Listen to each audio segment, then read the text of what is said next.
দেখেন, আমাদের এলাকার মধ্যে মানে আমার কাছে সবচেয়ে ভালো লাগে এই রাস্তাটা। কারণ ডান পাশে নদী, মানে এক পাশে নদী, এই নদীর পাড় দিয়ে হচ্ছে রাস্তা। তো মানে এমনি যখন খুব গরম লাগে তখনও এখানে মানে বিকালে প্রচুর মানুষ আসে বাতাসের জন্য। অনেক বাতাস থাকে এই জায়গাটায়। বিশেষ করে আরেকটু সামনে আমি দেখাচ্ছি, এই যে এই পাশটা অনেক মানুষ হচ্ছে রাতে, আবার সরি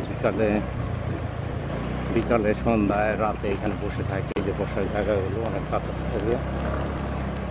তো আপনাদের কাছে কেমন লাগে এই রাস্তাটা একটু জানাবেন কমেন্ট করে। দেখেন।